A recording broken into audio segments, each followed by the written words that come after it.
장외 주식 바로 알기로 가겠습니다. 오늘도 이분과 함께 또 장외 주식에 대한 모든 것을 또 공부해 보도록 할 거예요. 한국장외주식연구소 소영조 소장과 함께 하겠습니다. 선생님 어서 오세요. 네, 반갑습니다. 네, 안녕하세요. 네. 뭐 상장된 주식이든 뭐 비상장된 기업이든 컨셉은 똑같은 것 같아요. 좋은 기업 찾는 그 눈은요. 오늘은 어떤 아이디어 갖고 오셨는지 궁금합니다. 네, 오늘은 여러분들에게 비상장 주식, 이 장외 주식의 속성, 이 속성 중에서 지금 2,000포인트가 좀 급속히 좀 회복됐죠. 주가의 흐름은 아무도 예측할 수가 없습니다.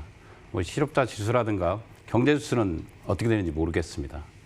다만 지수 포인트가 2,000포인트를 이게 급속히 회복했다는 것은 V자 반등을 했다는 것을 부인할 수 없는 것 같습니다. 마찬가지로 비상장 주식의 지금 현황 상태에서 비상장 주식, 장외 주식에 상장되어 있는 KOTC 시장 형태를 한번 보겠습니다. 이미 코로나19 이전으로 회복이 되었습니다. 언택트 관련 종목과 특히 소부장주의 상승세가 쌍끌이로 이끌면서 롯데 글로비스죠. 롯데 글로벌 로직스가 시총 6위에서 1위로 급등했죠. 이유는 간단합니다. 언택트 관련주로 특히 택배 부문의 강화가 되면서 롯데 글로벌 로직스가 시총 6위에서 1위로 올라온 모습을 보면서 2020년 2월 3일 13조에서 출발했던 시총이 12.1조까지 밀렸습니다. 그때가 4월 달이었습니다. 4월 1일 기준으로. 그러나 6월 달 되면서 다시 시총이 13조로 회복이 되었습니다. 그만큼 코로나19 사태 이전으로 급속하게 회복되어 있는 KOTC의 현황을 볼 수가 있습니다. 기본적으로 주식이 2,000포인트를 회복하면서 비상장 주식에 남아있는 IPO, 특히 공모주 시장의 주식들이 급등하고 있습니다. 특히 앞서 설명한 에이프로젠, 바이오시밀러 회사죠. 에이프로젠의 급등입니다. 에이프로젠은 단 하루 만에 150등까지 급등하는 모습을 보였고요. 청구정인 앞타 사이먼스도 5일 연속 상승, 이번 주 내내 상승하는 모습을 보였습니다. 역시 형과 아우의 주식이라는 것입니다. 상장사 주식 형이라면 이 비상장 장외 주식은 바로 아우라는 것입니다. 코스피 거래대금이 사상 최대를 기록했죠. 그러면서 마찬가지로 KOTC에 거래되고 있는 IPO 종목들의 거래량이 활발하게 증가된 모습을 볼 수가 있습니다.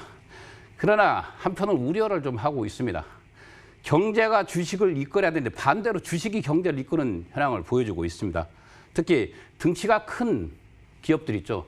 우리가 시장은 안 좋은데 왜 이렇게 주식은 좋냐라고 표현할 때 특히 건설, 조선, 해운 등 전통산업 경제구가 크죠. 그걸 다니는 친구들도 많이 있고 그런 금융회사는 시총이 좀 떨어졌습니다. 반대로 직원 수가 작은 소프트웨어라든가 콘텐츠, 플랫폼 회사들은 시가총액이 급등했죠. 이런 걸 보면서 단순하게 우리 주변에 일어나고 있는 실물 경제로 주식을 평가하는 것은 아닌 것 같습니다. 분명한 것은 이런 시장에 코로나19 사태에 분명히 수혜주는 있습니다. 그 수혜주들이 직원 수가 작은 앞서 말한 소프트웨어라든가 콘텐츠, 플랫폼 사업, 경제 규모가 작은 회사들이 치고 올라왔다는 거죠. 그러면서 이런 우려도 합니다. 코로나19 사태가 2차의 대유행이 있다고 합니다. 그러나 걱정을 하지 않습니다.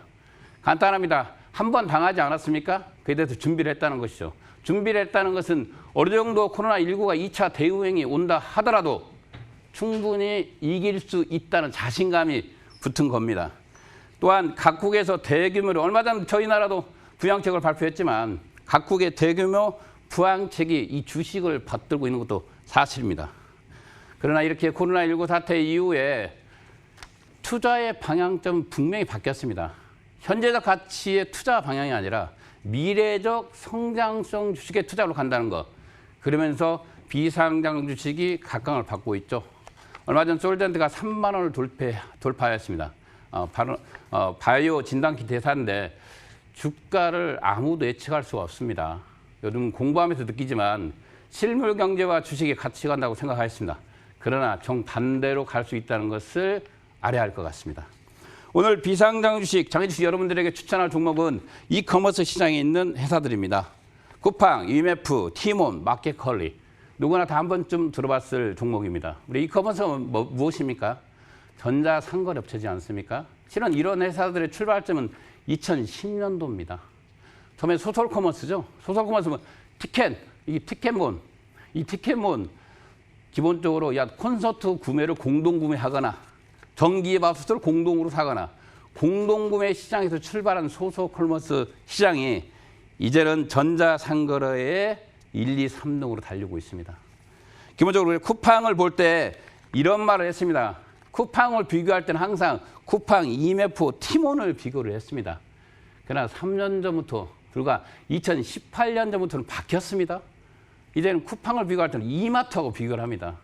이마트가 쿠팡이 저 정도 적자에서 쓰러질 거라고 예상을 했을 겁니다. 그러나 이 쿠팡 뒤에는 보시면 알겠지만 지분 가지는 저희 나라 회사가 아닙니다. 미국 회사죠. 쿠팡 LLC가 100%를 들고 있습니다. 이 회사의 주주는 또 누구입니까? 바로 손정희입니다. 손마사오죠. 손정희의 비전펀드에서 1억 정도 적자가 나면 이마트는 쿠팡이 쓰러질 줄 알았습니다. 그러나 30억 달러, 3조 6천억 정도를 투입을 합니다. 이게 규모의 경제에서 이런 말 합니다. 쿠팡에다 기자회견을 할 때 이랍니다. 너희 적자 어떻게 해결할 거야?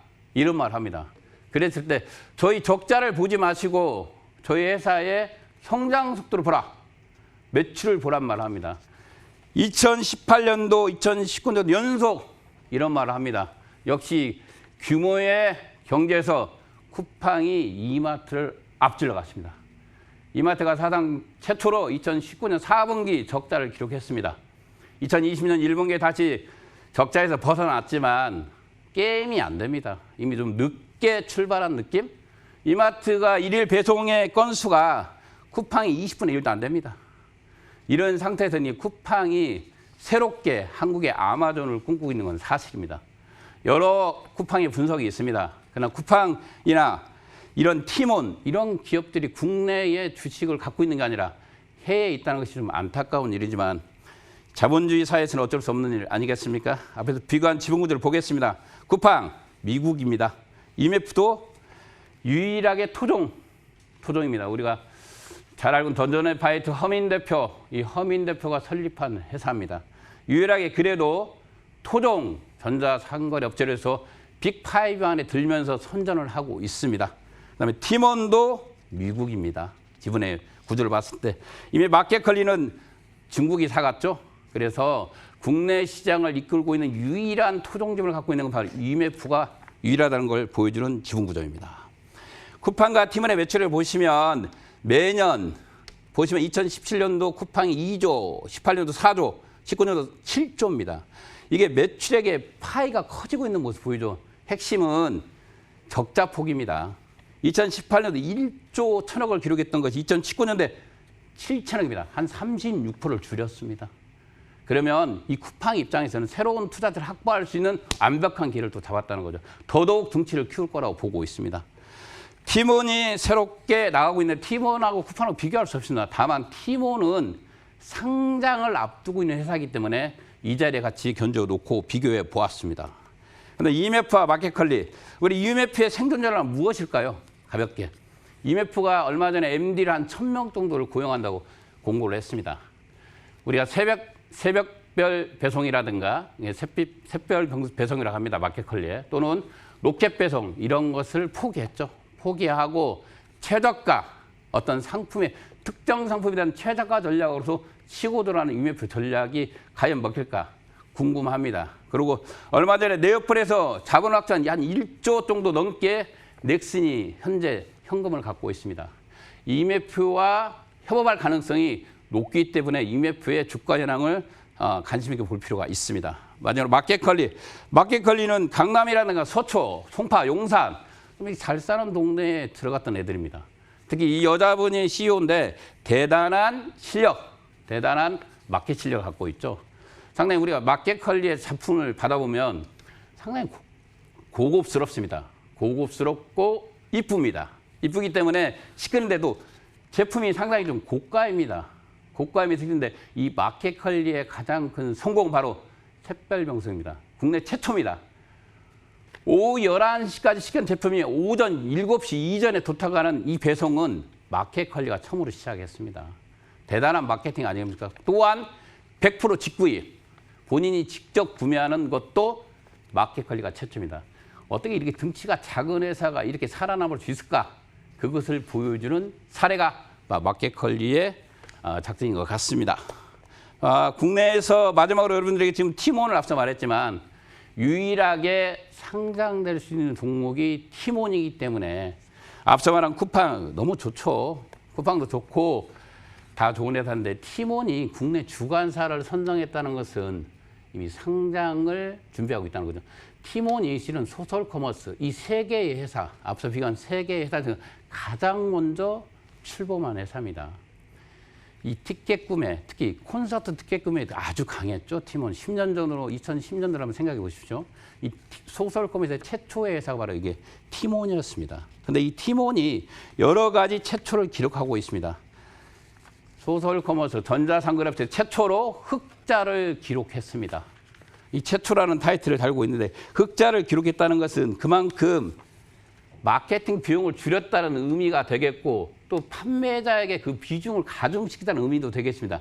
실은 내실을 좀 튼튼히 가자라고 표현한 것 같습니다. 그러면서 매출액은 좀 줄 가능성이 있습니다. 그러나 내실 있는 작전으로서 내년 상반기 국내 상장을 준비하고 있습니다.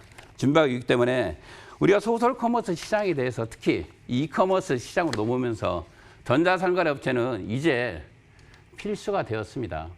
특히 신선식품으로 치고 나왔죠. 누구나 쉽게 가볍게 구매할 수 있는 전자상거래 업체의 등장은 새로운 시장의 창출로 이어지고 있습니다. 이커머스 업체, 앞서 말한 회사들이 있지만 티몬의 국내 상장 가능한 기업이기 때문에 집중적으로 이 회사를 다시 한번 공부할 필요가 있겠다고 해서 소개해 드렸습니다. 감사합니다.